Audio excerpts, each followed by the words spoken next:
Okay. So it's in the media that they say there are two things you never, or three things possibly, you never can bank on: working with children, animals, and technology. Any one of those things goes wrong. What about oldies? Hi, Rachel. So good to see you. Oh. Rachel is muted. Hello. It's so good to see you, Rachel, and welcome back. Thank you. Yeah. Oh, wow. Okay, so we'll give it maybe another 3 to 4 minutes, and then we'll start. So really general chit chat. Again, we're really pleased to have you, Dr. Tadria, on here. I don't know how much we can express that pleasure to have you here, and anyone who is who's joining us. It's always a pleasure to listen to people who've walked the journey ahead of us. I personally just enjoy it so much. Even if, whether you know the person or not, there's always something from the story that we can pick that's a parallel to our own lives. So I'm looking forward to this. Thank you. The pleasure is mine. Okay, so we have a couple more people joining. And I think as we wait for maybe 2 or 3 minutes until we start officially, the people who've joined, please type in the chat or either unmute and tell us some of the things you're hoping you'll get to hear in today's session, just so we can break the ice a little bit. Yeah, that'll be good. So you can tell us a few things that you'd like to hear from the session today. And as we wait, Sanyu, sorry, Dr. Tadria. I said I'll be writing. We oldies use notebooks. Don't worry, I always have a notebook with me. Ah, good. I have I think about 6 or 7 notebooks I use at any one time. So for any purpose, then I grab the right notebook. Yeah. And I never want to be caught out with the wrong notebook at a place that I'm meant to be at. So exactly. I know all about notebooks. Welcome to the oldies club. I like to think about it as not as oldies club, but as I think it's for people who love to write. I think the notebooks as well, but it helps with jogging the memory. It helps, definitely helps. I mean, I see the way young people use phones to make notes, to do this, and I just can't make notes on my phone. I tried it when the smartphones first came out. I got these apps for notes and I tried it, but I found they were really good. You could do things in real time. However, the phone always looks the same. Whereas with notebooks, you remember that this page has a stain, so that's why I need to look for this information. This page has an here, over here. So I chucked all of that and went back to the old notebook. Yeah. You are not alone. Yeah. And I think one of the, as I think we've got maybe a minute or so, but on the topic of notebooks that I just remembered is about 4 or 5 years ago, I was getting married, and as soon as my current husband proposed and I accepted, because it took me maybe a week or 2 to accept the proposal, as soon as I accepted, one of my first actions was go to the bookshop and get a notebook so I can plan.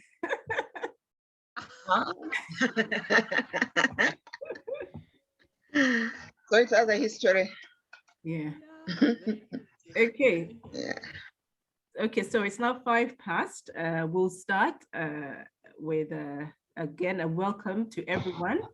Good morning, all the people who've joined us. We have more ladies and gentlemen joining us as we go through the session today. We have our guest, Dr. Hilda Tadria, whom we are very, very, very happy to host today. And your host today, as a slight deviation from the previous 2 sessions we've had where Akusa Batwala has been host, I am hosting Sophia Chibdige, again from the year of 1991, Gayaza High School. So for all of our regular attendees, you're very welcome. You know the structure of this and the reason for it. For our new guests, for new participants, it's our way to sit at the feet of our parents, to listen to what they've done, what they've experienced, with the hope that we learn something, even if it's just a single lesson that we can use and improve our own lives. So this is a general chat. It's a relaxed and informal chat with whoever guests we have. And this time around, we have Dr. Hilda Tadria. And previously, we've had a parent who happened to be my mother, bless her. She accepted to be the very first guest, and Honorable Victoria Sech-Toleko. And from them, we picked up a lot of their own life lessons, which I hope we can look at and incorporate in our own lives, whatever it is, at least even if it's to strengthen us as we face the challenges that life has got. So we've had the 5 minutes to settle. Just to remind, we are recording this session. Many times our colleagues cannot join the session, and they request that we have something availed for them. So, and if anyone is not comfortable with the recording, unfortunately, the only option you have is to leave, but otherwise we'll be recording so we can share this with our colleagues and anyone who missed out. People still have to work during the Saturdays, and we don't want them to miss out. And then we'll go through the chat with Dr. Tadria. And towards the end, we will let all our participants know who our next guest is. I would say, the team that I work with to organize this has been doing a fantastic job scouring the country, scouring the world for our guests to join us. And we're excited about the lineup that we have coming up in the next few months. We are really, really excited because they've been doing a great job. So we'll tell you each month as we go through who we have next. So on today's session, 22nd of January, we are slightly later than our regular times, which tends to be the first or second weekend of the month. For the simple reason that it was back to school. We didn't want to overwhelm ourselves as well as our intended audience with preparing children for school and then attending this, which is supposed to be a relaxed, informal chit chat. So we delayed it so we can have your attention and your participation with no distractions of preparing children for school. So Dr. Tadria, you are very welcome to our session, Pearls of Wisdom. And as it says, it's pearls, because anyone who has walked a journey before us will have some pearls that they've picked up, either intentionally, accidentally, or by whatever means that they took to pick up these pearls. And we're here to harvest as many as we can from Dr. Hilda Tadria. And before I welcome her to start to tell us a bit about herself, I will go over her bio. It's a mini bio to tell us a little bit about who she is and what she's done. And then we can delve into the conversation. So Dr. Hilda Mary Tadria is a feminist activist, founder, and the first executive director of MEMPROW, an organization based in Uganda that builds the capacity of young women, focusing on increasing their opportunities for school retention and better performance within the institutions of learning, as well as their leadership. As a feminist, her work has also focused on advocacy for prevention of sexual and gender-based violence and promotion of girls and women's rights. Dr. Tadria is also the co-founder of African Women's Development Fund, that's the AWDF, an African-wide fund raising and grant-making organization for all African women. She's also the founder of ACFODE in Uganda. She has a degree in sociology from the University of East Africa, a master's degree in social anthropology from Cambridge University, England, and a doctorate degree in social anthropology and women's studies from the University of Minnesota in the USA. Dr. Tadria has wide professional experience. She served as an associate professor at Makerere University, was coordinator of Women in Development Program at the East and Southern African Management Institute, that's ISAMI, for many of us who know it as ISAMI. She worked as regional advisor on economic empowerment of women at the United Nations Economic Commission for Africa, that's UNECA, where she provided policy advice and training in gender responsive planning for African governments and UN agencies, as well as non-governmental organizations. She has also served as a consultant, as well as an advisor and board member on several national, regional, and international organizations. So with a list as long as that, we also add she's got a family and lots of grandchildren. So she's got 2 children and 6 grandchildren. So Dr. Tadria, welcome, welcome, welcome. So let's start with something that we hope to get out in the air. You often are introduced as a feminist, and this is a word that gets many people ticked off in one way or another, but some of them take it as a negative thing, anti-men, anti-family, all those things negative. Why do you, what do you say about that? The people who take it in a negative sense? Now you are touching my soft spot. Let me say, Sanyu, I hope you don't mind. I sent my bio and put myself as a feminist activist. And when it came back, feminist had been deleted. Sanyu, I wrote back and I said, please put back the word feminist. And it is intentional for me. It is intentional because it defines the work I have done the whole of my life. It defines my core value system of equality, of fighting for human rights, and of understanding that I'm not on this journey alone.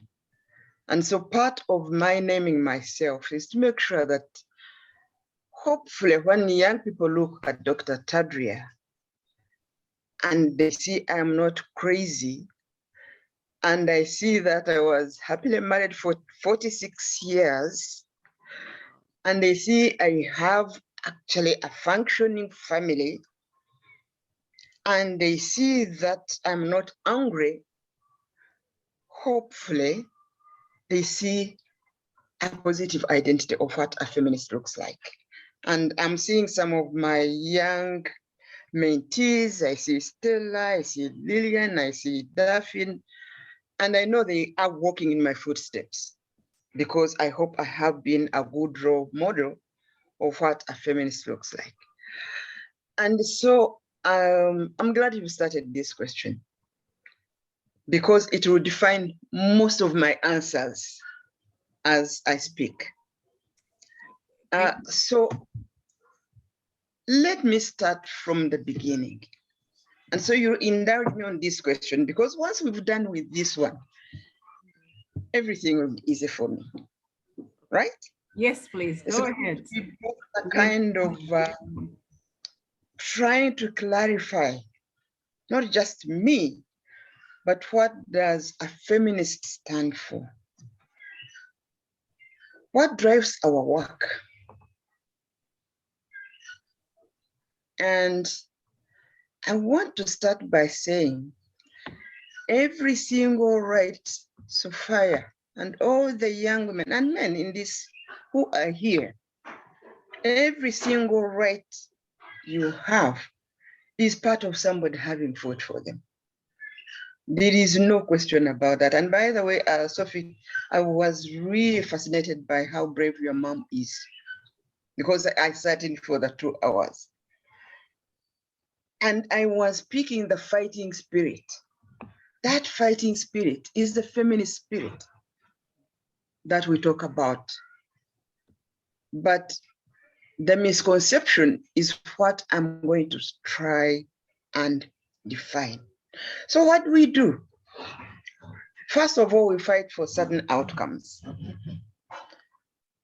The right of all citizens, women and men, to access, control, own resources and opportunities. That's our major feminist agenda. To do it in violence-free, environments. That's part of what we fight for. We fight for the right to voice. And let me, for every woman here who has sat in a meeting and you have said something and it's not been heard, and then a certain gentleman appropriates it exactly the way you mean it, but using different words, and it's quickly understood, and it becomes the plan. Your voice has been taken out, but said by a different person, it gets value. So what we also fight for is putting value on what women say and what women do. That's what we fight for. But to do this, we also analyze, and I think what distinguishes, and why I keep insisting on being called a feminist, what distinguishes an activist, and Vicky, my sister, will recognize it, is knowing, yeah, there is something wrong, but really, me, I'm comfortable where I am, so I'm going to do nothing about it. What distinguishes a feminist is that you know what is wrong, you know why it is wrong, and you are going to do something about it. And now imagine you start saying to the gentleman in the house, you know this house belongs to both of us. You know this land belongs to both of us. You know my daughter is going to have equal rights the same as my son. You are questioning standing social rules. And the minute you start questioning standing long accepted rules of engagement of social relations between men and women, you will be angry because you'll see injustice. And I tell people, I'm not angry, but I'm an enraged feminist because I see injustice. If you see injustice and you are not enraged, or if you are enraged and you do nothing, you still have a route to go into feminist activism. And that's what we do. We shout. We shout to be heard because, as I told you, you sit at the table, you see something very clearly, say it very clearly, and no one will hear you. So you have to repeat yourself, or you have to fight the man who is appropriating your idea. And then you know what they start saying? Ah, she's aggressive. That woman is very aggressive. Yes. The man who is standing up to lead is very ambitious. The woman who is standing up to lead, she's very abrasive, very aggressive, very toxic. Mm-hmm. So even the language used about how women do their work is negative, because in people's mind, you are going against the rules of having a quiet voice. Vicky and I, we are loud. Vicky, I hope you don't mind, but we have to be loud because we are feminists. We need to be heard. When I work with young women, what I tell them is, you don't get heard, you don't make change. So that's what feminist work does. Let me tell you the results in feminist work in Uganda. Sarah Ntiro fought for equal pay, and no one knows it. She came from Oxford with men. They were all teachers. She quickly found out men from Oxford, same university, she was even cleverer than I am. I'm quite sure about that. Were having a higher salary than she did. She actually she was at Gayaza and told the teacher, I'm resigning and going back to Hoima. I have this story because she told me personally. When I was telling her she's a great feminist, she said, I'm going to resign because I have the same qualifications. I'm not getting the same pay. And soon after, a governor's wife visited Gayaza and asked to talk to her.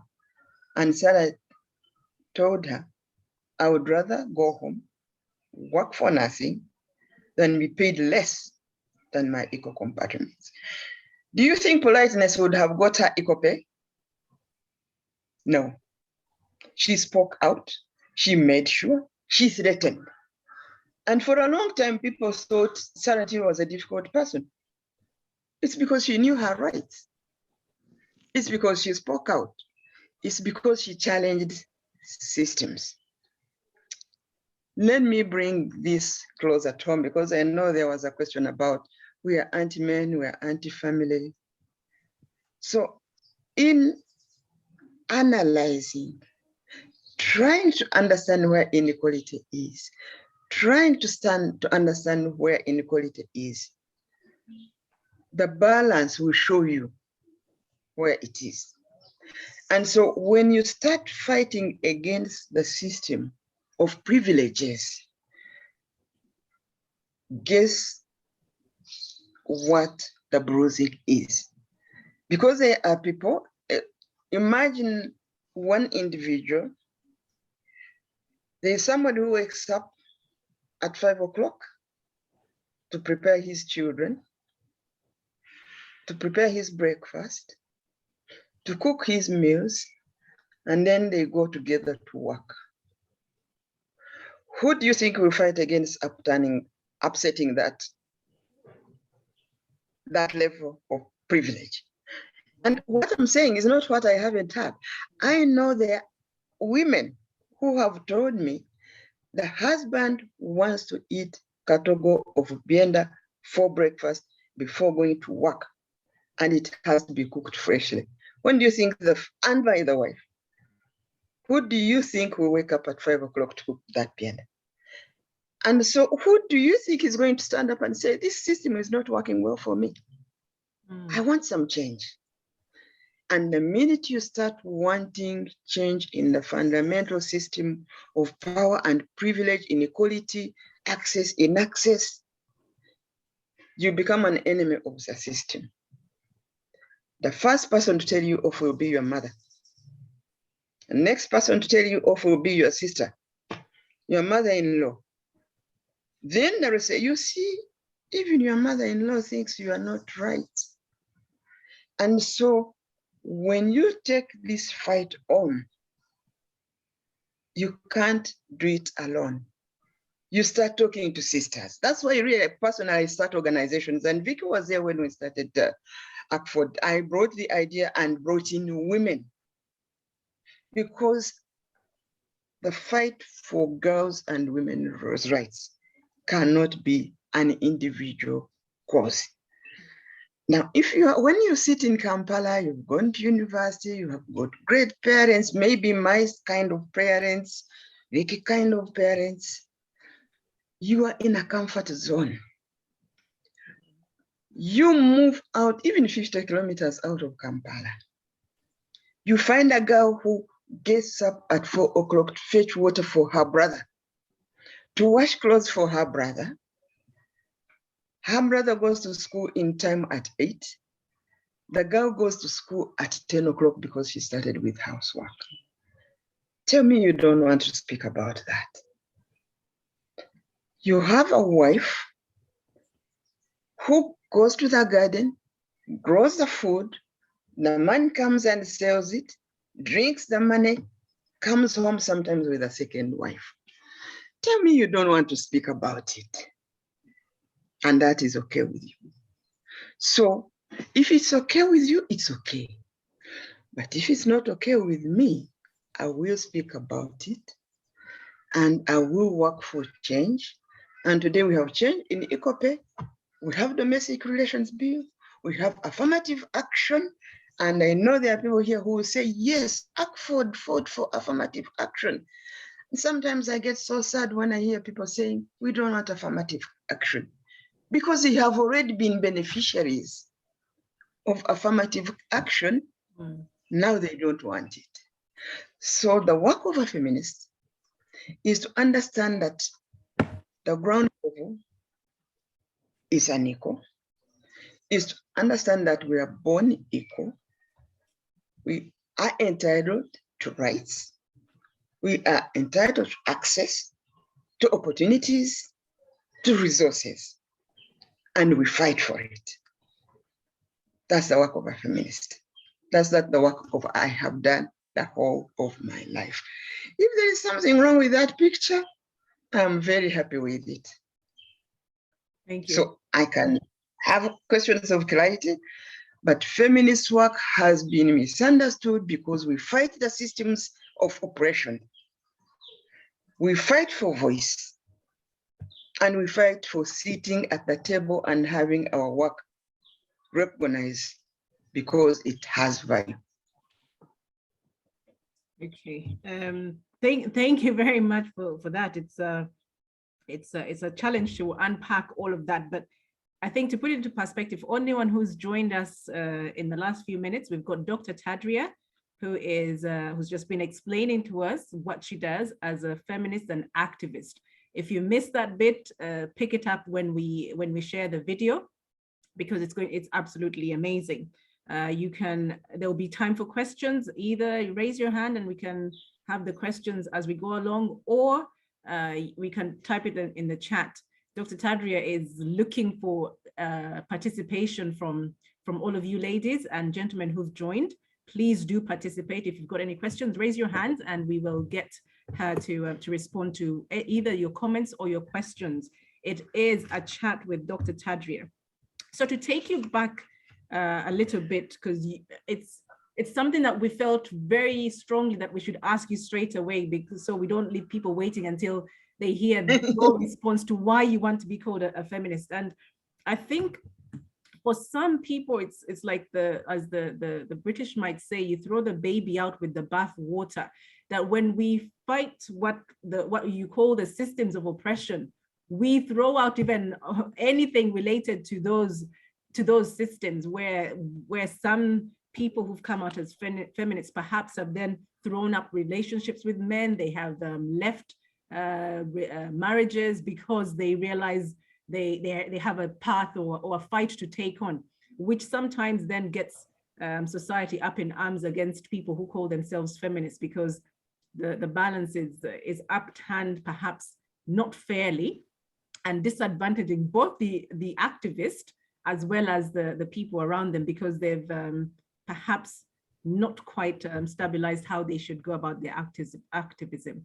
So we'll take you back a little bit, Dr. Tadria. You mentioned having parents like yours and Honorable Statutory Commissioner, parents like hers, who perhaps provided a privileged privileges and opportunities that other women around the continent will not have.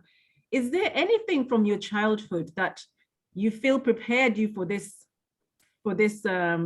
life of feminism and activism? What was your childhood like, and what lessons did you pick from your parents? Sophia. Yes. Let me just retrace back. You talked about feminists breaking marriages. That's because they are brave people. I have seen women battered, abused physically, sexually, mentally, and their parents tell them, please, Guma. You know that story? Yes. Guma. Feminists break marriages because they understand their rights. It's not because they are bad people. No. I have witnessed women with chopped hands in the areas I work, and the parents say, go back. There's something wrong with that picture. I love marriage, but marriage works when you're happy in it. Yes. The rest is providing a service. And that's, for me, is not marriage. No, I So think, let's move on to my parents. yes. No, I'll just clarify, Dr. Tadria, can I just clarify? I think it didn't come out right. What I meant by the Okay. break marriages are the ones who they themselves write off getting married because they feel they are feminists, not that they empower the women who are in terribly oppressive marriages to step out and leave that oppression. It's where they then, even before they get married, they say, I'm never getting married because men are this or the other. That's the one, those are the ones I was referring to. Okay, so to make it clear, Yeah. that is not feminism. Yeah, but that's the one people tend to hear about, which gives it feminism. That's very not, but that's not feminism. To say I'm not going to get married is not simply just saying I'm a feminist, therefore I'm not getting married. So I just want to make clear that there is a line between what people say and what feminism is. Yeah. Just because women say I don't want to get married doesn't mean they are feminists. And just because they are feminists and say they don't want to get married doesn't mean they are bad feminists. It means there is something they are seeing that they are not happy with. But so let me go back to my parents. The next question. I think I can describe my parents as kind people. And I want to emphasize kind because sometimes you wonder where kindness has gone for parents. When a parent can beat a child to death for stealing 50 cents, 1,000 shillings. So I really was brought up with kind, loving parents. I only saw my father beat a child once in my life. And that child had been accused of stealing from a visitor, and it was a lie. So my father hated thieves and liars. So he beat that child so badly, but that's the only time I ever saw my father beat a child. So they were kind. My father, a traditional man, would literally cry when he sees a child cry. And he would make sure that his children don't cry. My mother was plucked from Gayaza High School. She was one of the first, she was the first woman to go to Gayaza High School in 1940. She went home for holidays, 16 years, got married. But she learned to be a leader in her own right. She was actually a national leader by the time she died. And because of the two being gentle, caring people, we had freedom in the home. We had freedom. We were 11 children, 6 boys, 5 girls. My father would sit and adjudicate debates between the daughters and the sons. And eventually he would say, my daughters have beaten you. And so you grow up in an environment where there were no limitations. My brothers cooked with us. My parents made sure my brothers and we cooked together. We fetched firewood together. And as I'm saying this, people might be thinking I came from a very privileged school. No, I was from a village in Kanungu. I climbed the hills and mountains to walk to school, but with loving parents. And I think for me, being loved, being empowered, being encouraged, I never faced any negative vibes in my life as a child, any. And I think that's what has defined me as a person. Then part of what has defined my work, and I know that's a question that is in the question list, I watched my mother, married at 16, 11 children, 1 year of education at Gayaza, but she transformed it to work with women. My mother worked with women the whole of her life, and in that process brought me in. During my holidays from Gayaza, my job was to teach the women in her club reading and writing. Just that. And then we added nutrition and hygiene. So I started as a child watching what my mother do. but watching the way they behave with each other, they would argue. But my mother was never down. My mother never put my mother down for speaking out, for being contrary, bringing a contrary idea. And I quite believe that my mother built my father. My father was smart, but my mother built my father. That's my home environment. Thank you. So your mother started off working with the women in the community. Did you ever find out what drew her to start doing this work with them, and eventually getting you into that work? Or were your other siblings also involved in that work? Well, let me start with siblings. I think my advantage is that I was the second child, daughter, among 4 boys. So I automatically was closer to my mother. I was like her assistant. Actually, most of my siblings, if they could confess, they know I brought them up with my mother. So I was like her assistant. I remember my mother, whenever a woman in the village delivered, we would cook, and she and I would go visit, and I'm seeing these one, literally I was babies, and how she taught them, how she talked to them. But also, in a sense, how 1 year at Gayaza made an educated woman in her village, a highly educated woman in the village. In being in Gayaza in 1940s was not a joke. So she was seen as an educated person in her village. And so she became a feminist. And I don't want to say by accident, but because she cared about women. She started going to their homes, teaching them how to look after their babies, teaching them about rights. Actually, she taught to women about rights. And when she died, women spoke about how she gave them dignity in their homes. Would she have called herself a feminist? Probably no. But the whole of her life, she did feminist work, and I watched. But she brought me in also because from Gayaza on holiday, we were never allowed to go anywhere else except home. From Gayaza, we went home, even when it was in the village, which we loved so much.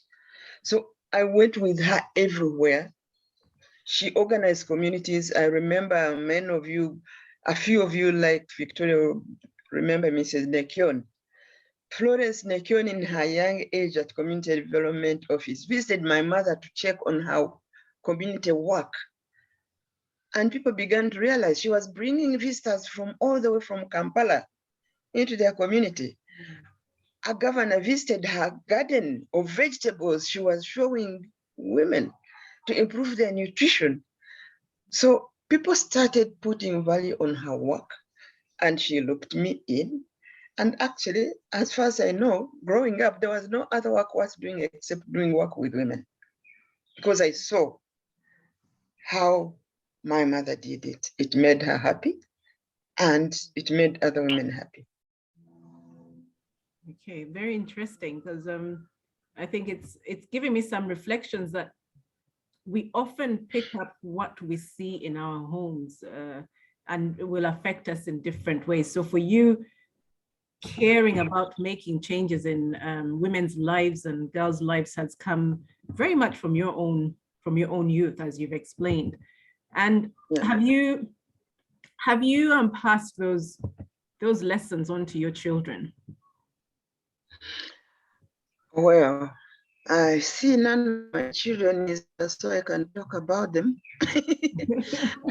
Let me say, one of the things that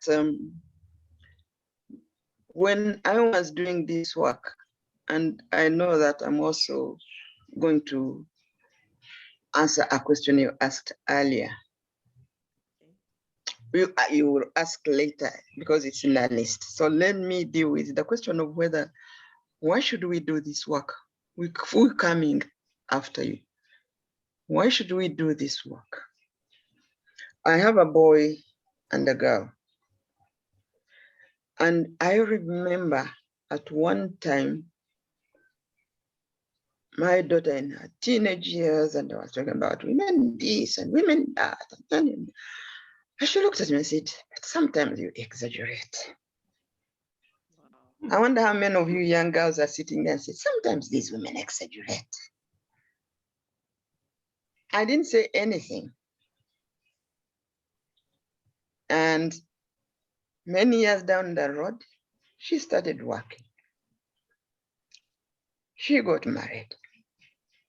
And one day, I received an email from her saying, dear Mama, I am a latecomer to feminism. And the reason she said that is she finally understood why I was doing that work. Because whether you like it or not, if you are a woman, sooner or later, oh, my granddaughter is there. Ona, hi, I'm so happy to see you. My granddaughter who also is a feminist. My children, my grandchildren understand what feminism is about. They understand what my work is about. It's fighting for voice, for rights, for opportunities, for value in life. So my daughter now I'm talking about now works, and her job is to make sure women have access to economic rights. Because I told her, I'm doing it my way, you do it your way. Because without economic rights, we all know that women have no rights. So that's the work she's doing. And I can't say maybe it's not because of me or because of me, but if you watch, you analyze, you see what happens to your sisters up country in the communities, you begin to say, should I really be thinking that things are okay? And so my daughter is a feminist. My son is a feminist. My son is not ashamed to go and stand and cook in the kitchen when his wife is around, because it's his job. He's taking care of his family. And I brought this into my marriage. And this is one thing I tell young people. Don't go into marriage on a blank slate. Put some core values on the table. Put expectations on the table and see how it works. There are more good men than we think who will actually want to discuss how to make a partnership marriage out of marriage. Marriage is supposed to be a partnership where you work together, not work for each other, work together. And so I brought this into my family. My children saw their father cleaning house, washing dishes, cooking, and they've taken it on. And I emphasize those because these are like the core values of a patriarchal system where service is from one person to another. And that's what people think family is. But for me, family is partnership, where people work together. And I see that my children are interested in giving back to community. My son works and gives back to community. My daughter works to make sure that women have access to economic rights. And I'm hoping, and I know that my grandchildren are watching. Okay, thank you very much for that. I got into a discussion with some male members of my extended family when I shared the details of this talk, and one of them responded and said, "Oh, that feminist discussion is for women abasomieko." And I was so incensed by that response, and because I think it's not just for women. And I said it to him that actually as men, you need to be part of these discussions. You need to empower your daughters and your sons to deal with, to be able to make change and get handle challenges and deal with opportunities when they arise. It's not just and he added that, that's for the Sengas to tell their children. I was so mad at this, but there's that misunderstanding that when we talk about activism, especially when it comes to feminist activism, that it's just that let the girls know about that. You women handle that, and the men stay away. But it's something, as you've clearly demonstrated with the work that your son does, that he's picked up, and you say he's a feminist too, and great job for him as well, that he's doing this to change the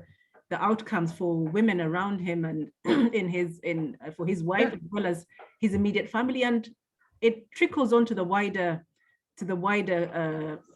social interactions that he has, that he won't be the same as the man who is shut off from sensitivity towards women's issues. So thank you for that. We have sorry. I was going to say we have a comment in the chat, and it says, wow, thank you, doctor, for sharing your experience, how your mom influenced your passion about helping women. Indeed, it was very noble of her.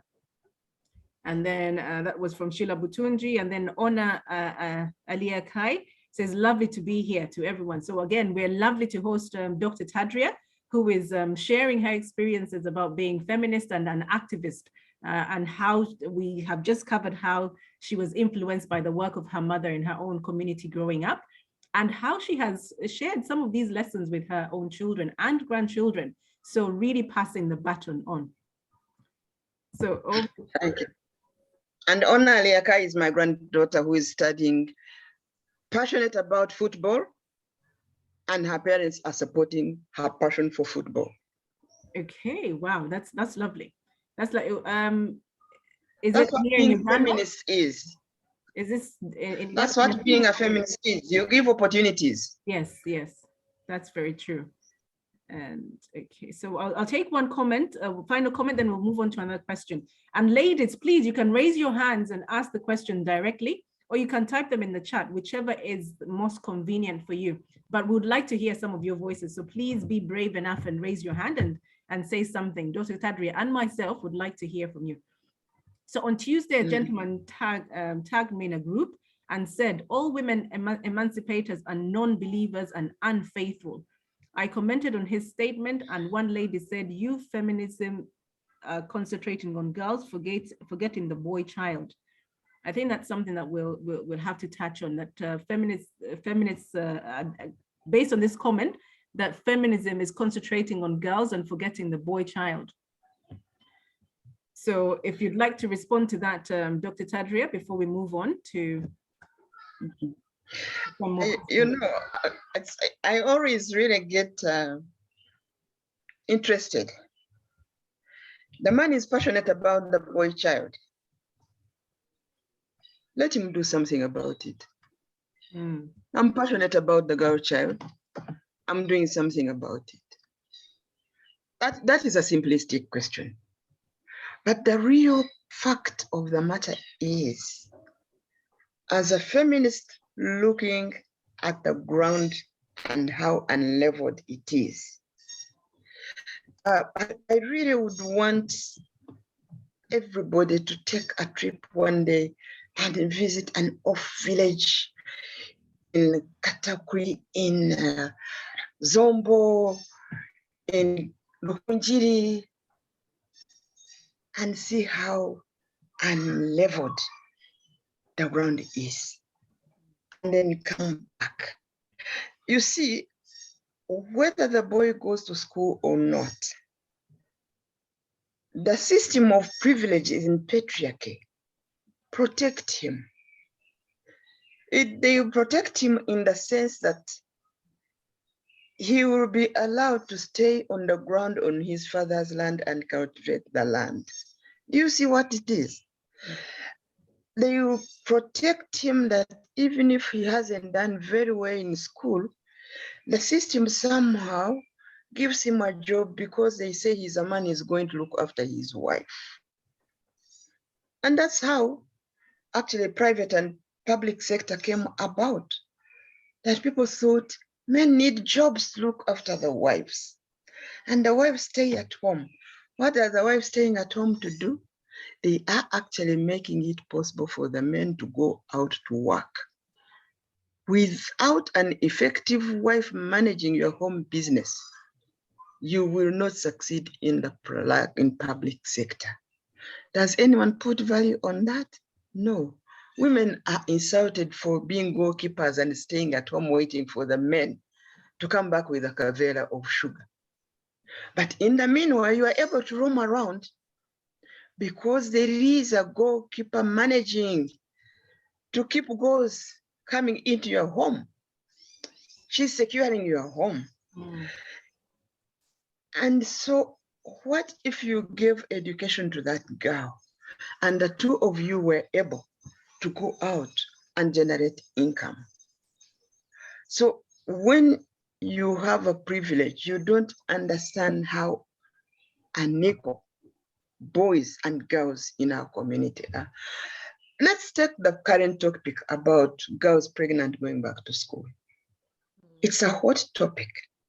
And I sit in my chair and literally scream at TV when people are saying, leaders, people are supposed to be compassionate, saying let's not have pregnant girls in school. Compassionate leaders in this country are saying, who wants girls pregnant? They are most of you here are women in this. You've been pregnant. Is it a sickness? How many of you have left your office and gone into ward and delivered? Everybody is talking as if pregnancy is now an illness. Let's confine them in the home. They are ill. They can't understand. Their brains are not functioning. When you listen to that, don't you get angry? I get angry. As a feminist, it enrages me to hear people saying, because we are a moral country, we can't allow girls who are pregnant by men to go back to school. What is that morality looking like for you? And are you going to keep quiet? Because you don't want to be called a feminist and a men hater. It's not men we hate. Let me be very clear. It's the system that creates opportunities for abuse of children, girl children. We've been, and I see some of my colleagues from up country, Stella is here. We've been in Pakwach, an 11-year-old child has delivered a baby. Do you think that girl is accountable for that pregnancy?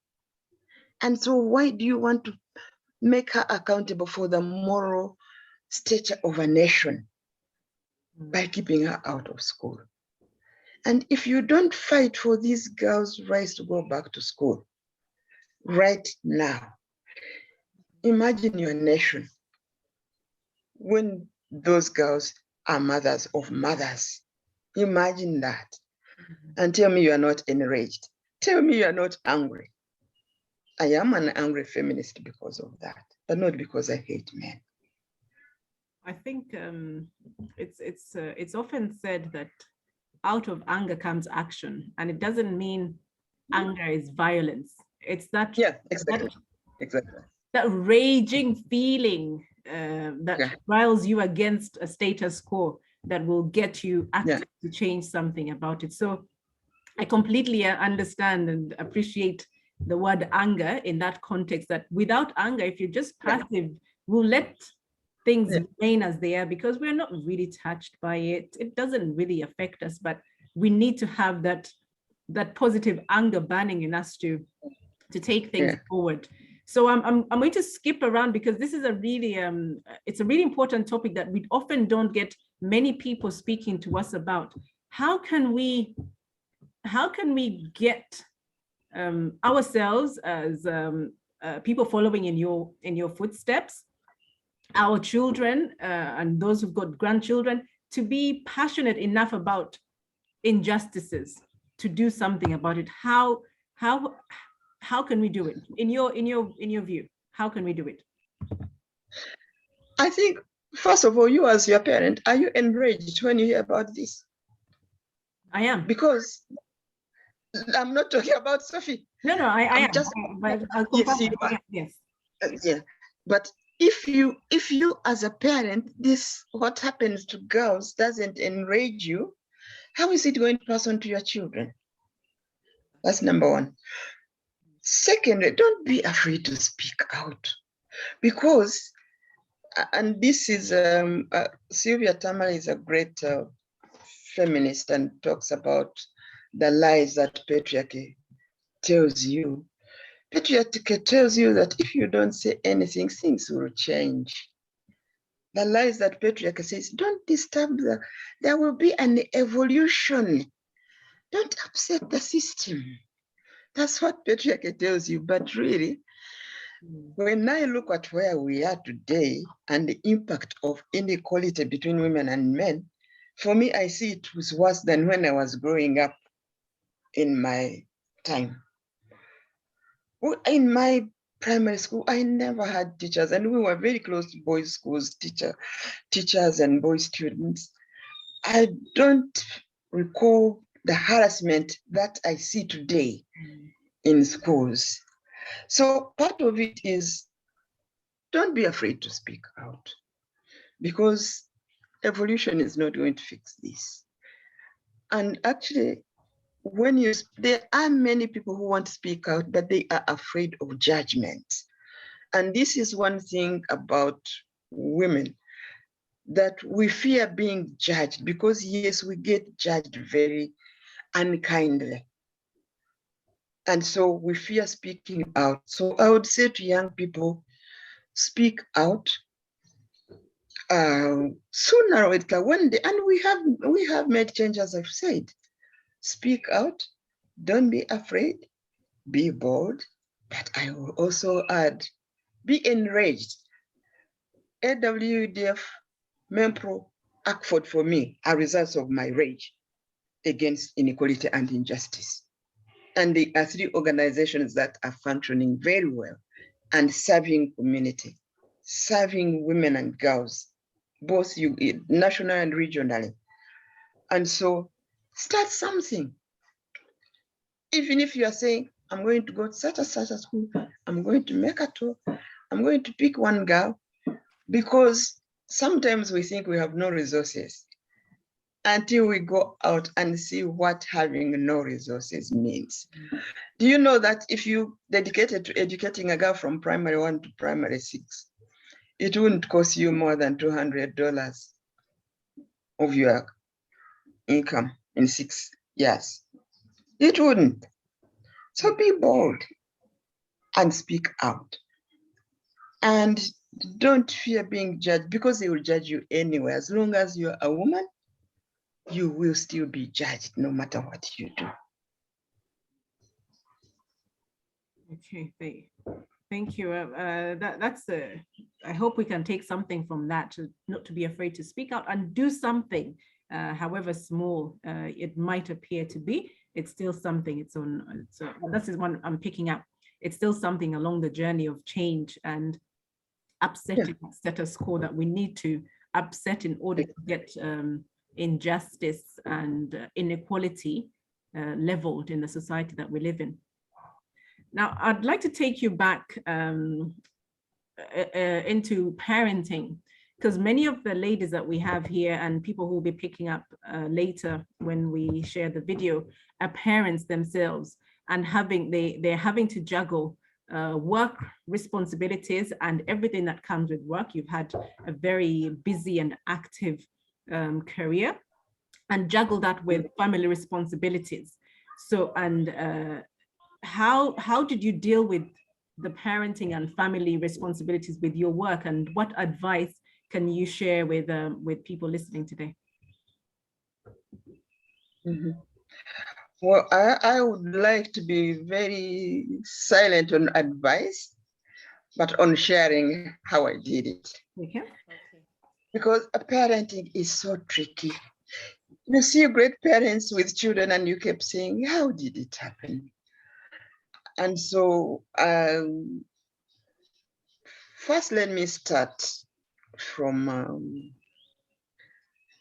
a point of maybe I was blessed. I got married to a man, or a man married me and I married a man.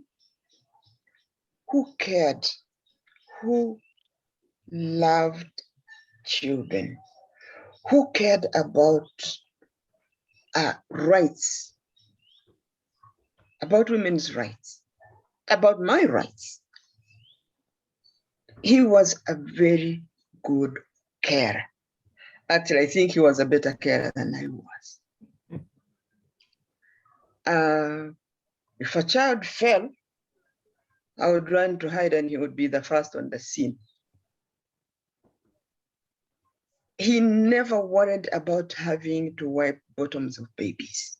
And I'm saying this in its crude way to make it people understand that this is a partnership. If you don't have a partner in your home, your work life is going to be hell. So I had a partner. My first trip abroad when I was lecturing in Makere, an opportunity came when I was 8 months pregnant. And you know, when you are in a lecture in university, you have to attend conferences, you have to write papers, you have to enhance your studies. And if you don't, you remain at lecturer level, and that's it. I met my husband when I was doing my master's degree. That was part of my plan, if I can also answer one of your questions. My plan was I was not going to get married until I have a master's degree. So for me, early marriage was out of the question. And I left Makerere University without a single boyfriend because I had an agenda. And so for me, part of it is that these days, we have mixed agendas. When you have, and I'm going to say it very clearly, when you have a head state saying it's good for people to marry young, for me, it's a mixed message. What is young? So for me, being married before I know that I have good credentials for a great career was out. So I met my husband in Cambridge University. And even as we were friends, I did not plan to marry him there because I wanted to finish having my master's. But when it looked like we were interested, both of us, in each other, I started making my goals very clear. I'm going to be a career woman. I am going to take opportunities. And so when we married, he understood who I am and he subscribed to my goals because they were his goals of people achieving their agency.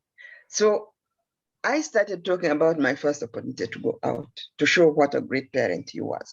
So 8 months pregnant, I was invited to go to Netherlands to attend a social anthropological meeting. So I come home, I said, actually, I'm not going because the baby will be about 8 weeks. And he looked at me and said, so? I said, where will I leave the baby? And he looked at me and said, what about me? What?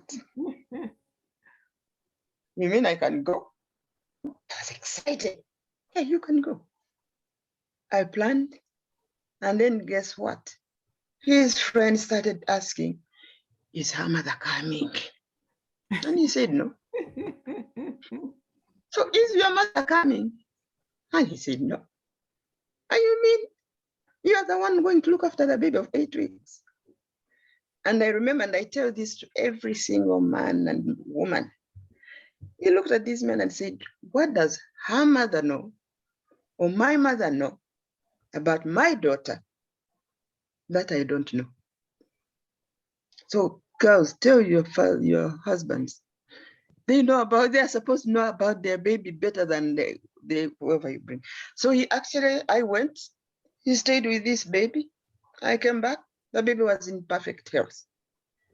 And I knew from then that I could trust him. Sometimes, and I'm going to blame the victim here, sometimes we are the ones with the problem. We don't trust the men to do as well as we can do in certain areas. And so we hang on. We don't even allow them to learn. And it's not our fault, because guess what? Being a good mother is what we are known for. And so we are not willing to give it up, because we will be judged. That I'm not caring about being judged that I left an 8-week-old baby. My husband is okay with it. You judge, it's your problem. So because he was a good father, because he understood that I was a human being with human rights, I was able to do anything and go everywhere. And he had no ego. I was married to a man who had no ego, and you could do anything. He was at one time he was the stay-home person, especially towards the latter part. He had no problem. He was a better manager of the home than I was. You know, women come, they want the child to be here, to be there. Me, no. He wants the child to be there, let it be there. And this is the thing I tell young people. Sometimes we get stuck on non-issues to your own unhappiness. He wants the child right in the middle of the doorway, let it be there. What harm will it do you? I once had a counseling job when I was living abroad. I was the only senior woman in Uganda, and there was this Ugandan couple, and they were fighting, and they came to me for conversation. So I said, tell me, what do you mostly fight about? And the woman said, this man goes to the office sometimes with 2 different types of socks. And I said, so what? Because the man was saying, she's trying to overmanage me. So I said, give me examples of where she's overmanaging. Because also people have told us this is our work. And so we carry it to our detriment. So the girl said, you know, he goes to the office with 2 different types of socks. What do people think about me? I told her, it's not you wearing 2 types of socks. It is him wearing 2 types of socks. Let people think about him. And if they think it's your fault, you know it's not your fault because you live with an adult person. And they laughed because that was their biggest quarrel. And so for me, learning to let go of what I was taught to be a woman's job was very important. For most women, it's very difficult. And for most men, it's literally impossible.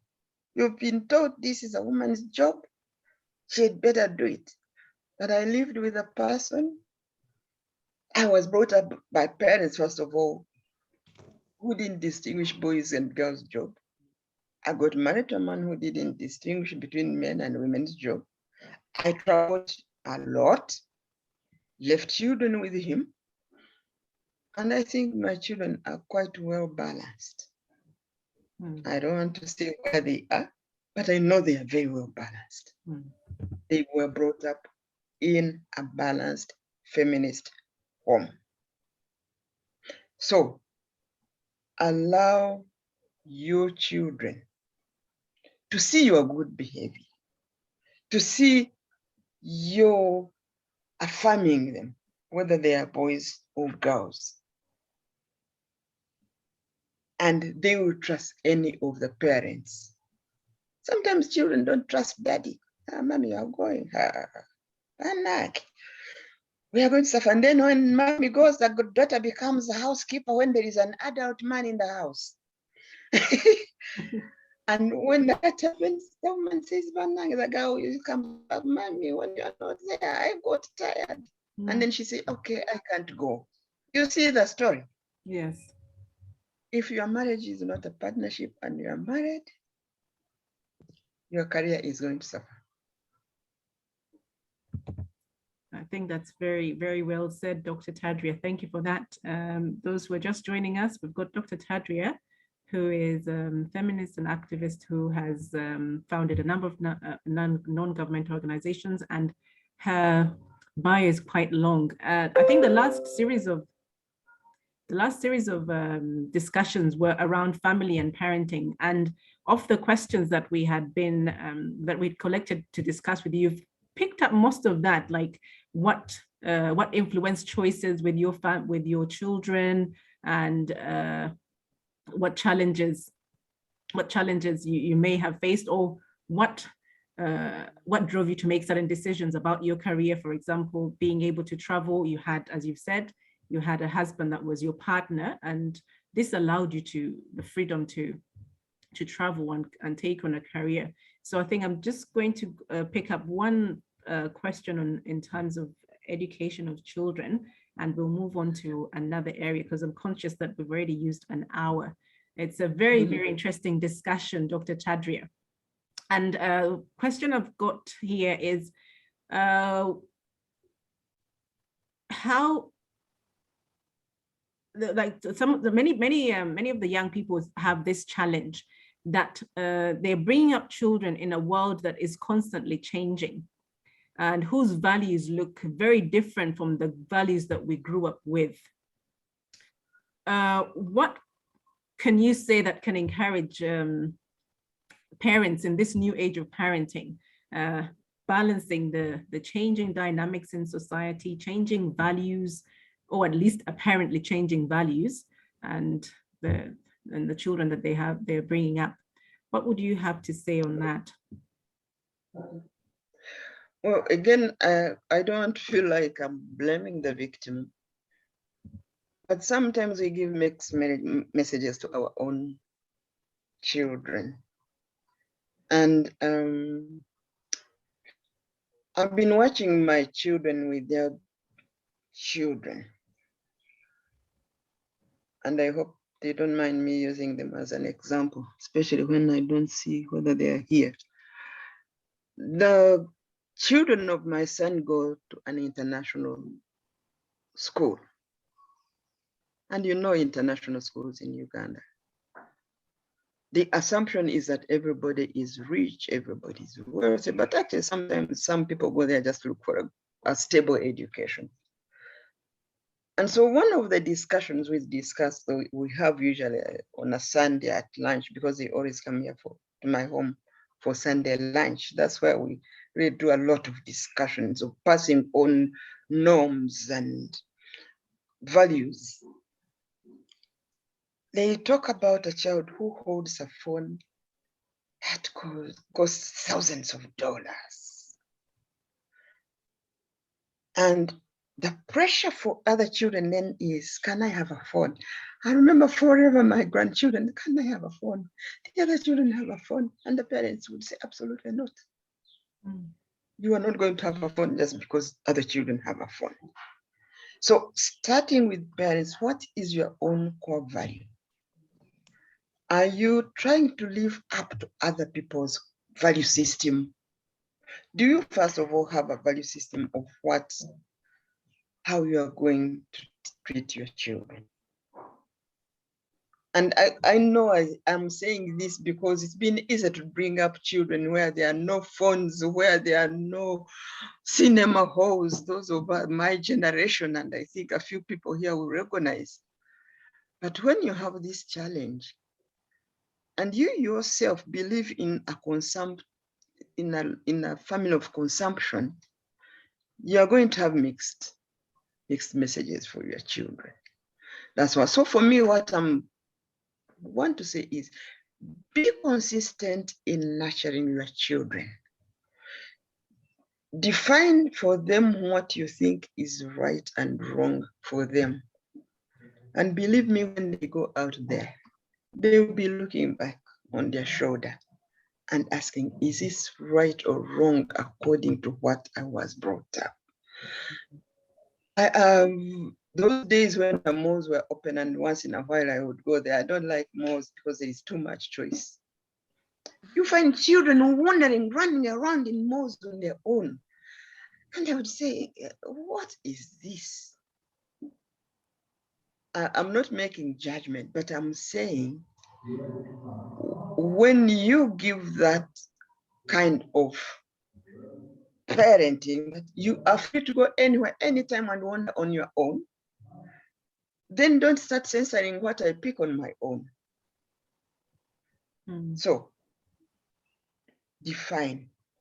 define the core values, make sure that the children you are sending out are very solid in the belief system of the family they come from. I'll tell you one thing that really for me helped me as I grew up was, what would my parents think? These days, children don't care what their parents think because some of their parents also haven't given clear guidelines on what is wrong, what is right. There is a very gray shade on everything. Some of us were lucky to be brought up by parents who knew what is right, what is wrong. There is no gray shade in between. And so when you have parents also who haven't clarified their core value principles for their children, it's going to be very difficult.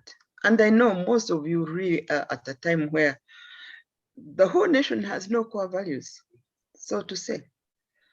We see pregnancy among children and we blame children. We see theft among our workers and we say they are bringing back resources to the country.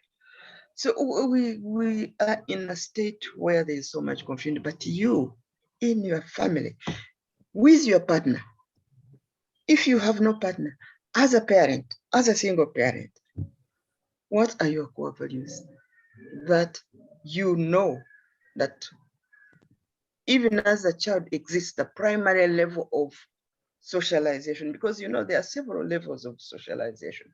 The primary one happens in the family. If children are seeing you fighting, calling your husband and a lazy person, your wife, a person without a brain, and then you expect your child to go out and have some core values, it won't happen. So for me, yes, blaming the victim, it starts in the home because that's the primary socializing system, whether you're a single parent or not, it's the primary. And that's where core values gel. By the time they go to primary schools, they will be looking back, what will mommy say? I don't know. I think my generation and Victoria, I know when she talked, we had more fear of our parents. What will my parents say? Was for me a core guiding principle. Can you get your children to know that what your parents will say is their core guiding principle? Okay, thank you very much for that, Dr. Tadria. There's a number of comments that came to the chat. I do apologize, people who sent into chat. I got so taken by Dr. Tadria's conversation that I took my eye off the chat, but I'll go through those messages. Interject a little, Sophia. I'm noting down everybody who sends their email, so feel free to send your email if you need the recording after. Okay. Sani, your volume is a bit low, but she was just saying if you anyone who's put email addresses, we'll get back to you. Sani's taking a note of those. Thank you, but I'll go through the other messages. And these ones started when you were talking about pregnant teens going back into school. It says, thank you for speaking about pregnant teens. It irks me when people say that they should stay at home and go back later. What are the chances of them resuming school? What are the chances of a bright future? How is that helping her overcome that challenge? This is something we should really fight about to get our girls what they need. That's from Carol Bayanga, one of our classmates. Then the next one, again, round about the same time, said, I agree with Doctor. I'm also outraged at the way the government is dealing with pregnant girls out of a situation caused by their choices of decisions. Again, about the pregnant teens. Another comment, it says, I was talking, this was, the one before was from iPhone 13, whoever you are, thank you for that comment. Then Fiona says, I was talking to a church leader about pregnant girls going back to school. He laughed and said, how can that be possible? How can women study with our innocent girls? They are going to spoil our daughter. You can imagine when it happens to his daughter. So again, it's a completely different set of reactions from different people within the communities. We had another one that says from Immaculate, says, I'm always grateful whenever I get such knowledge. It has empowered me on the decisions I make as a young woman. So again, thank you, Dr. Tadria. Something that you say or any of our elders say gives us that strength that we need to go and fight the challenges that we face. Then from Livia, another one of our classmates, great insights being shared here. Thank you. From Caroline, hi, will the recording be shared? Missing out due to network complications. So we've got your email address. Yes, the recording will be shared. Hopefully by end of today, or at least by the end of this weekend, we will share and send communications out to you, whoever has shared their email address. Please do put an email address, or you can send it directly. If you don't want it to appear in the chat, send a message either directly to me or to Sanyu. So you can choose either Sanyu Nachiganda, she's on the call, or directly to me. For reasons of privacy, you may not want to share your detail out here, so please do that. Then we have Mercy Adeke. It says, it's so heartbreaking that the leaders who are supposed to be leading the cause to end gender issues, possibly letting us down. It didn't get to an end there. Then Jennifer says, me too having network issues, we'll handle that.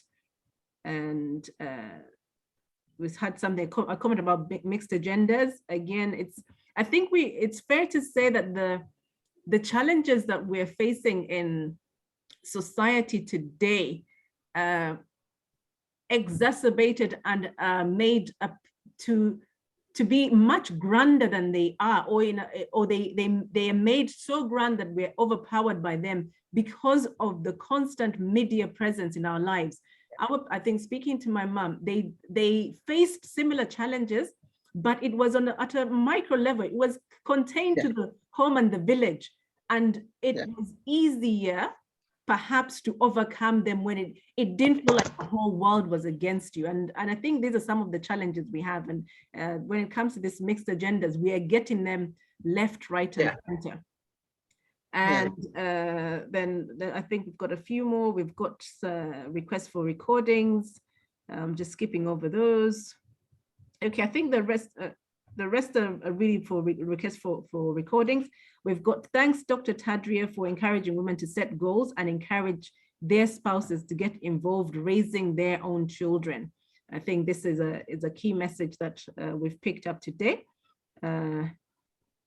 Here it said, then this is from Vanessa. It says, we're here so careful what to say. I don't know how to make of that, but they're being careful what to say, but we'll hopefully be, as Dr. Tadria says, do not be afraid. Let's not be afraid. If it needs to be said, let's be brave and say it. And then thanks, Vanessa, for lending us your mom. This is gold. Again, Vanessa, thank you very much. We've got Farida, who says, a child that grows up with a father's guidance in a home will always have a better perception about men in adulthood. I think this is a very, very fair comment. Thank you, Farida. And then a few more emails. And then Scovia, thank you. It says, thanks to the most level-headed woman while discussing matters concerning a woman. I think, Dr. Tadria, it's very, I think I agree with this. You're very balanced in your approach to women's issues, but whilst putting across your rage about things that are not right and they need to get, it's not skewed, I would say. It's definitely not skewed. Thank you. Okay, thank you. And then someone, Scovia, says, I know you have done a lot to empower women.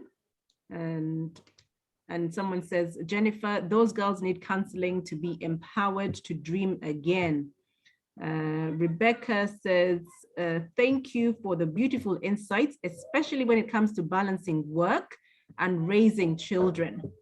Okay, I think I've picked up all the messages. If I've gone too quickly over them, I do apologize. We are running out of time and we really want to hear a lot more from Dr. Tadria.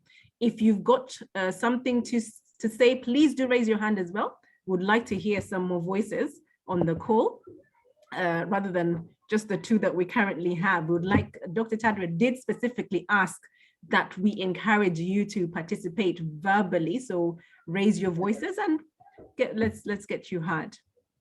So Dr. Tadria, any reactions to some of those things that were said in the chat before we move on? I think I would like to pick on the work-family balance. A lot of research has shown that actually working mothers make good mothers. And I'm trying not to say better mothers because everybody is a better mother. But there is an added value when you have a mother who works. And research has actually affirmed that. And Vanessa, keep raising your voice. Yeah, because I know you are in a very tough working environment. But be bold, all of you, be bold. And when you say, make sure, all of you ladies here, make sure it is so clear that no man is going to appropriate it for himself. You know the words men use, definitely, absolutely, for sure, I believe. You say, I think, don't start with your sentence, I think, I know, I believe. And then when they appropriate it, they know where it came from. But they appropriate your work, they appropriate your concepts, they appropriate your goals because you are not articulating them with the boldness that you should articulate them. So don't ever be afraid to step out of your home. One, you can't be the police officer of everything that goes on, but working mothers, it has shown, make very good parents because they bring something from outside into the home, not just money, but a world view that helps to grow the family. Thank you very much for that. It's I didn't even know that there was research about that looked into working mothers and what they bring back home to their families, and the fact that they actually could make good mothers. And this is often a conflict that many women who have to go out into the work environment face, that conflict, and society doesn't make that conflict any easier. And there's stereotypically the view that the woman's place is at home, and if you veer out, your children are going to suffer, and it makes it very black and white. So it's encouraging to know that the research shows that there's good that working mothers bring home that makes them good mothers as well. So let's be encouraged. Let's be encouraged. We'll move on to, again, thankfully we are in careers and working. And you've mentioned some of this, Dr. Tadria, about owning our opinions or our thoughts so that they don't get appropriated by the men. So here is, I think, one that is along the same vein. What can women do without being aggressive to have men appreciate them and recognize that women have a lot of potential if enabled and inspired to reach for the stars? If there's anything that you have. You know, Sophie, I read that question. Yes. And I have to say it's probably the most difficult question to answer in your list of questions. Because just the question itself shows how unleveled the playing field is. And so let me try to give what I would call maybe a feminist answer. How many, and I will probably start with asking a few questions. Which man is working to be appreciated by a woman? And is just trying to mute himself, not being aggressive, not going out, so that women can appreciate him. Just think. I'm not expecting answers. You can put the answers in the chat. But how many men do you think are going out saying, let me try to be nice so that women can appreciate me? But this is a constant in women's heads, wanting to be appreciated by men, because the way the system has packaged gender relations is that we are the ones to be approved. And the approving is male. Not even your own children, male. So as a feminist, what I fight for is for the value of the work that I do to be appreciated. And I'll start with the long winding example. MEMPROW does a lot of work in the West Nile region, where, like all over Uganda, women are thought to be second-class citizens, even in their homes. They are called goalkeepers because they do nothing. That's what. And so one question I usually ask the men is, in a training we do, is what happens when a wife dies in childbirth? What happens to the baby? And everybody says, the baby goes to the auntie, to the grandmother, to the who, the sister. And my question is, if the men are so smart, why are they not the ones taking the baby? The point is, women have always been the leaders. Women manage homes. Women are the doctors in the homes. Women know how not to poison children, the family, when they are cooking. Women know when the child has a fever before the man even recognizes the child is sick. But there is no value put on that work. So what we are saying as feminists is, stop fighting to be nice in order to be recognized. Fight for your value as a human being. The value of the work you do is, as a woman, actually makes you the leader of this nation. Without women in this nation, it would crumble. We are the leaders in the home. We are the leaders in agriculture. We are the leaders in giving advice. The man comes home, consults, goes to the meeting and says, I have decided. So for me, really being recognized, being non-aggressive to be recognized is non-issue. Fight to have your value recognized. And what I said earlier is again pertinent here. You sit at a table, many of you here, I'm sure, are sitting at corporate tables. How many times do you have to fight for your voice to be heard? Trying to be very nice, waiting to be nice. Do they recognize you? No.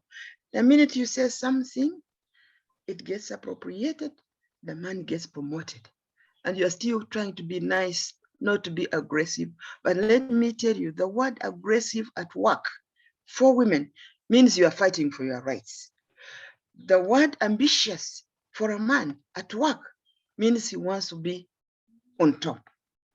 Being ambitious is a positive word. Being aggressive is a negative word. So the minute you fight, they label you aggressive, and therefore they label you not nice, and therefore not approved, appreciated. You mute yourself. It's a word used for us to censor ourselves. And so, yes, that's a feminist answer.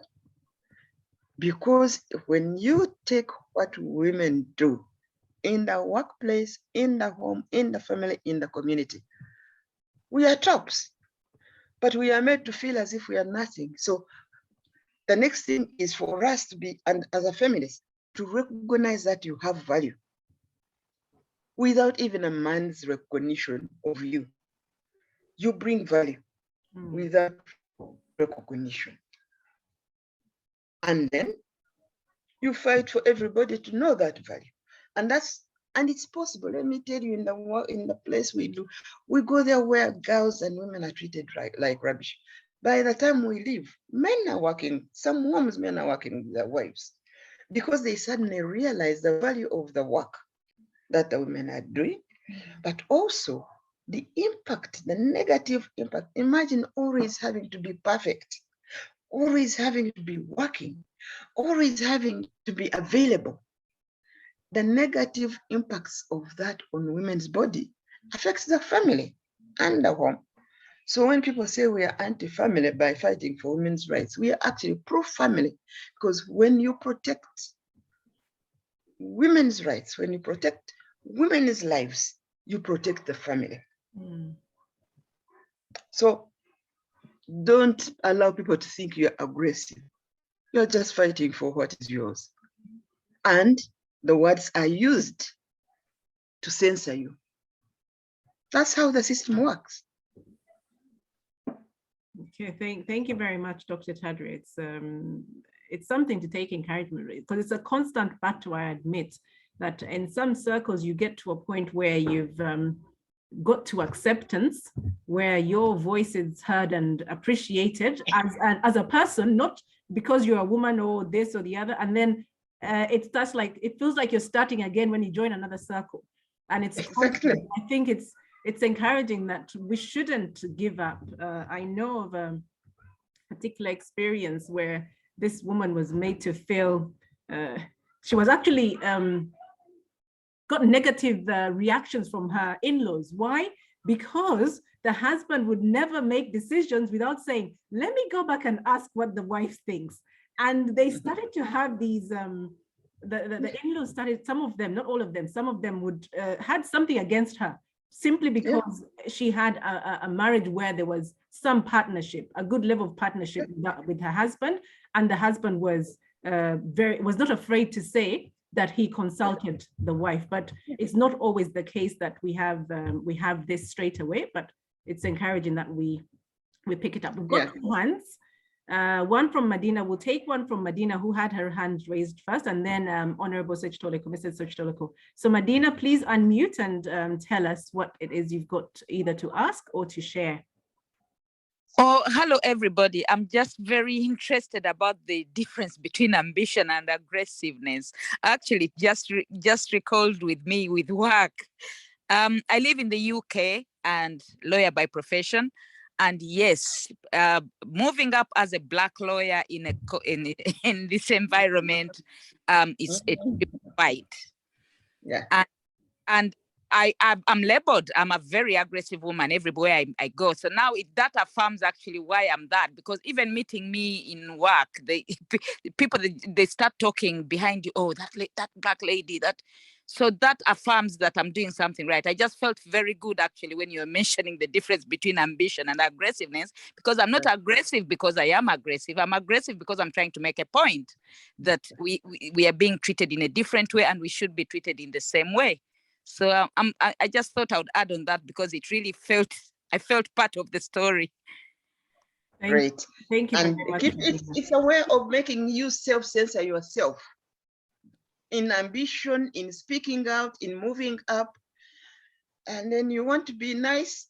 If you're a lawyer in the UK and you're African, you'd better be both aggressive and ambitious. I'm wearing the hat. It is a tight one, but I'm putting it on. Thank you very much, Medina. Mrs. Toleko, please unmute and tell us. Oops, sorry, I muted you. Sorry, Mrs. Toleko. It's okay. Thank you very much, Sophie, and thank you very much, Hilda, my mentor. Thank you. I'm going to make 3 points. The first one starts with my relationship with Hilda. Like I've always told you, Hilda was prefect when I was in senior 1. So if you being a Gayaza girl, you can see the difference, but we are friends. Yeah.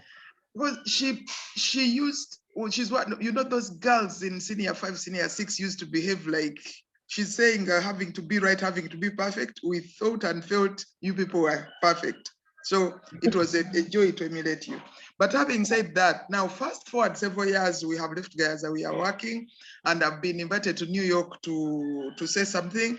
Then I meet Hilda.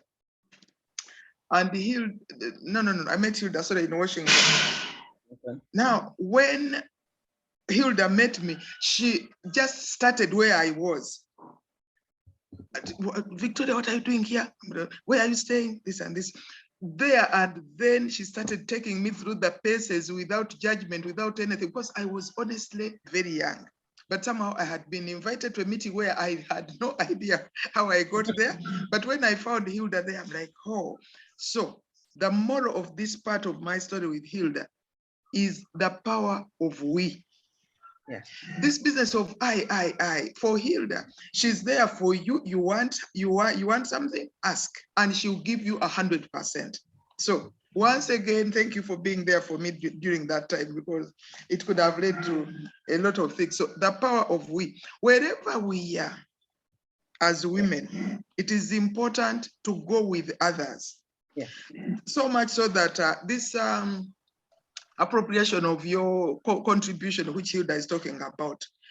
Now, most of you are chairing meetings. If you are the one chairing, make sure that you cheer your fellow women. That is one. Two, some women may still be saying, I think, and all that. It is your job to say, you have finished thinking, now tell us exactly what you want. So this time, if you prompt her to repeat herself, next time she'll say, oh, this woman wants me to be really clear. So she will be clear. So in other words, building others. Then finally,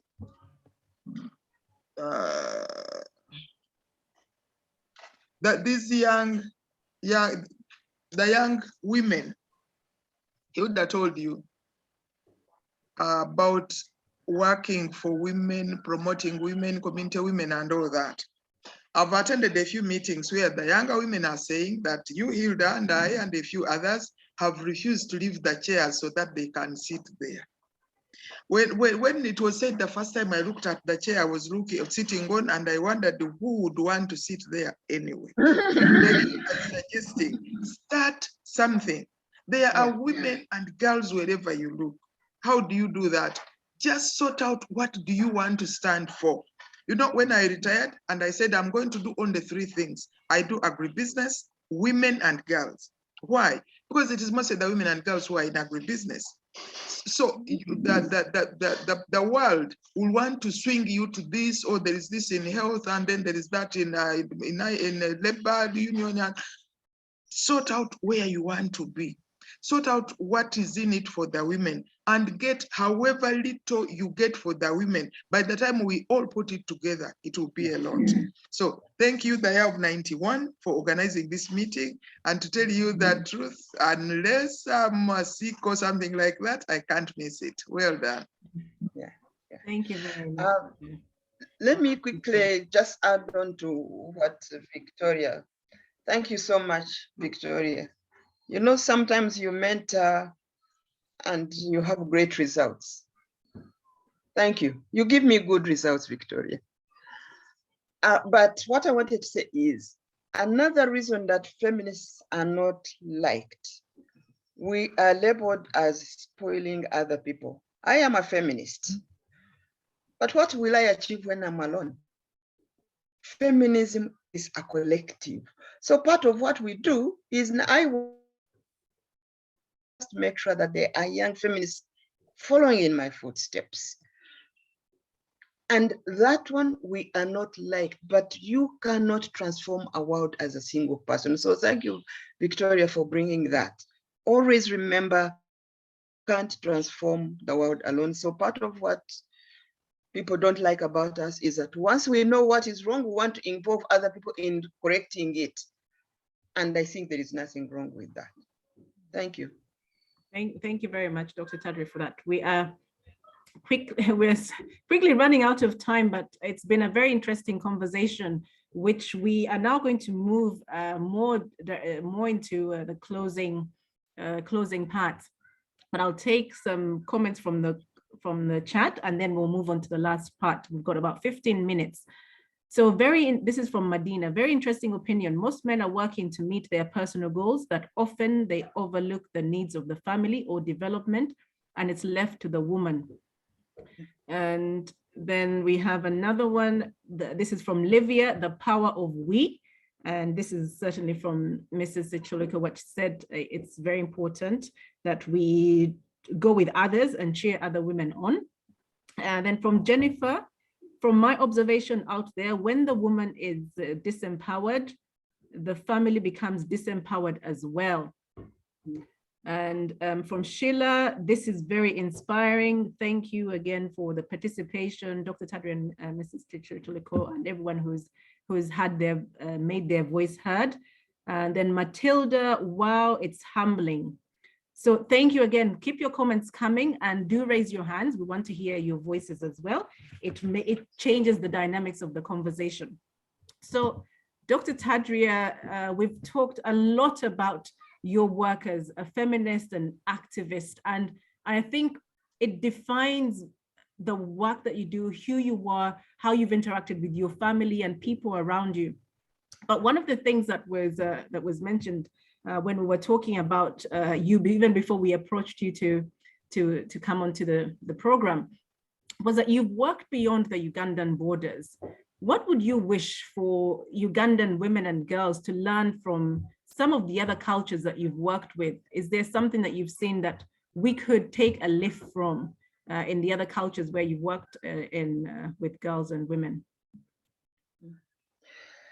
Well, let me say, unfortunately, Africa as a continent in general, and the world actually, is that when it comes to gender issues, we are almost all at the same level. Violence is all over the world. Discrimination and marginalization of women, muting women's voices that's why it becomes a gender issue. But one thing I really that I wish could be transformed in Uganda is the judgmental nature of Ugandans. And it is the system in which we are. We use this system in our homes. We take it to the office. You judge a woman in the office the way you judge your wife at home. You judge everybody. We are very judgmental. And I really wish that is one of the things that that we could change. And because of judgmental, we limit aspirations, especially aspirations of girls and women. Okay, thank you for that. So it's about being judgmental, so we don't limit our achievements. We've got a comment here which I will take, and then we will we'll move on to the next question. Asopi, yes, please. Please read this comment from my daughter, because she is yeah. Can I read it? Yes, please. Yes, please. Go ahead. This was a message from Vanessa. It somehow ended in my DM. Dr. Mom, I agree with the women seeking approval in a way that men just don't. I won't say it's looking for approval generally, not necessarily seeking approval of only men. Complex, dynamic, whatever the case. You are so correct about the word aggressive being used to force self-censorship. But it is 2020, and we are politely going to call that behavior out, especially when you are Black. That's my daughter.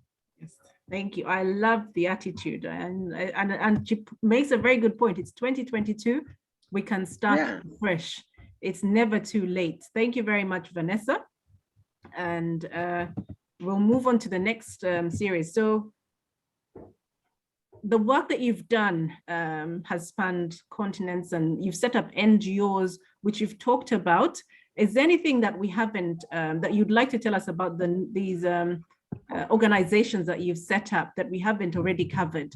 Because I know it's very important work that you've done through those organizations, and I wouldn't want us to part without you having told us something in addition to everything else about specifically those NGOs that you founded, the kind of the biggest lessons or the drawbacks in that NGO world.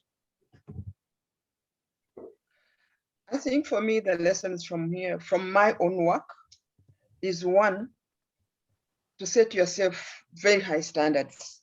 I set myself high standards when I started those NGOs. African Women Development Organization. We fundraise and we give money to any woman within Africa. And it was a result of feminist rage about women's lack of access to resources. MEMPROW, I started it because I was just too enraged about the violence that happens in schools of learning. But setting myself high standards of professionalism, if you go to MEMPROW, if you meet a MEMPROW girl, you will see a difference in the kind of grooming, in the kind of professionalism, in the kind of stewardship that they carry. And as a result,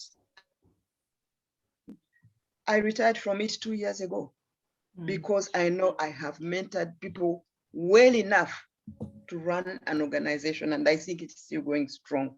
So accountability, stewardship, professionalism must always stand out when you start something. Don't start something just because you're angry, and then set the standards first. Don't measure yourself too low. I always tell my workers, this is not government. This is a corporate entity in which standards matter, delivery matters, stewardship of people's resources matter. We've never lost a single shilling in MEMPROW, and when we did once, the person was fired for stealing from the organization $75. So, second part, don't start an organization that is going to bear your identity alone. It will die.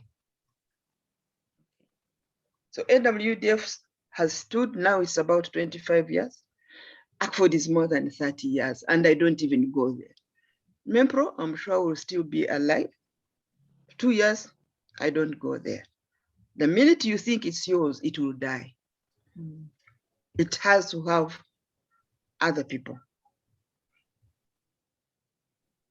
Okay, thank you very much for that. So set very high standards, and then don't set an organization that will bear your identity alone. Thank you. So we'll move on to something that I know you're passionate about, which is the book that you've recently published. Tell us about it. We've got a very short amount of time left, but let's not spoil it for the potential readers. But tell us about the book that you've recently published. Well, first of all, one of the questions you asked is what pushed me. Actually, this kind of conversation is what pushed me. I mean, by now I should have 100 books because people have actually written books and quoted me. And I kept saying, okay, I don't have to write. But I suddenly realized that people really want to know, how did I do this? I realized there was a story. And so, are we still on? Oh, yes, we are. Okay, great. So it's going to be in Amazon on Tuesday. And within 2 weeks, I'll be having hard copies. And I'm hoping that you all be invited and participate in the launch, which we are planning early March. We are going to put some copies in Aristoc. I'm expecting at least 50 copies in the next 2 weeks. Victoria will guide me on how to sell books. And for your interest, every book you buy will be a donation to MEMPROW, which will be a donation to girls. That's what I'm leaving for MEMPROW. Okay, thank you very much. So the book is called Stand, Bringing African Women's Rights into the Modern Age. And as Dr. Tadria says, it will be available from Amazon on Tuesday. And we'll get copies locally here in Uganda, Aristoc, and the launch in March. So we do look forward to this. It's always inspiring to read books that are written from a very personal perspective, from people in Africa with real issues and real experiences, I would say. So, Dr. Tadria, we have enjoyed spending this time with you. You have shared a lot of your experiences, but there's always room for more next time if we ever have an opportunity to chat, because there's a lot we haven't even talked about. But one of the things we'd like to close with, which then we'll move on to introducing our next guest, is 2 things I would say. How have you dealt with with friendships and relationships. And then secondly, another question that I'll give the two questions to you, and then you can see how you take them. Dealing with friendships when you have busy careers and family. And then just to close off, any interesting travel experiences or memorable travel experiences that you'd like to close us down with. Okay. First, with friends, I tell friends, once you are my friend, I will not lose you until you are dead. That's really my principle. Victoria here is an example. I don't lose friends until they are dead. Mm. And in any way I can appear, it may be 20 years, but when I appear, I'll make sure you remember I am your friend.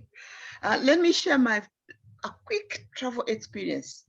My first travel to go to Cambridge and my encounter with an escalator.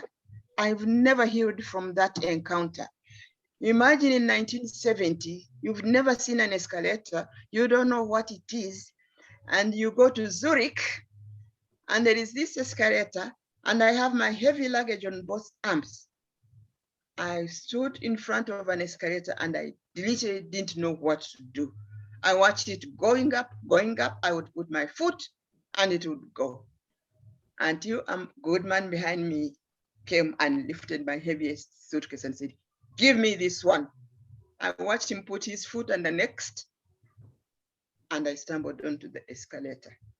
Up to today, when I see an escalator, I am traumatized. So, yes. Thank you. I will never forget that one. Yes.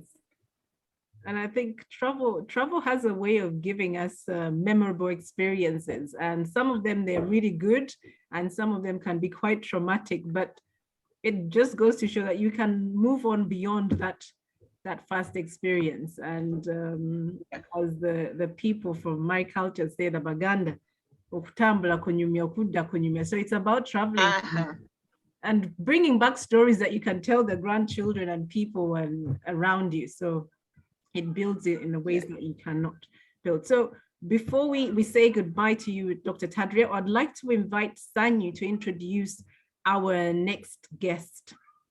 Sanyu? Yes, I'm right on. First, I know there's very little time, but I want to thank Dr. Tadria very, very much. I think what it's made me realize is that perhaps I am not angry enough, because I am, I'm really, really inspired by the story that you've told us. And I feel like maybe we need another session. If other people don't want another session like this, I'm quite happy to come myself to listen, and to learn. But I'd like now to introduce our the guest who's going to come for the next month. She's called Dr. Rachel Mussoke. Dr. Rachel Mussoke was a pediatrician in Nairobi. I think she's on here, so I'm asking her to show her. Let me just turn off my video. I'm asking her to turn on her video so that we could see her. Yes, she's. Sophia, is it possible to keep the focus on Dr. Yes, Rachel? yes.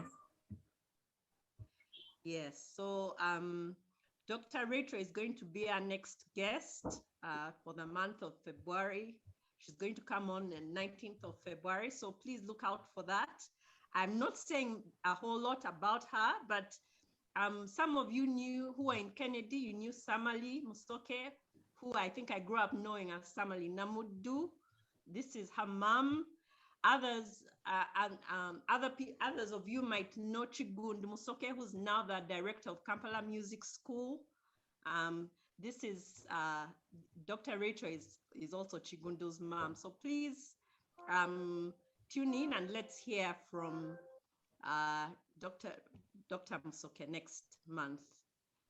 That's it. Thank you very much, Sanyu. And Dr. Rachel Mussoke, we are looking forward to you next month. As Sanyu says, we are not saying much about her until next month. You'll have to join us next month to get to hear her story and her pearls. I'd like to really, really thank Dr. Tadria for joining us today.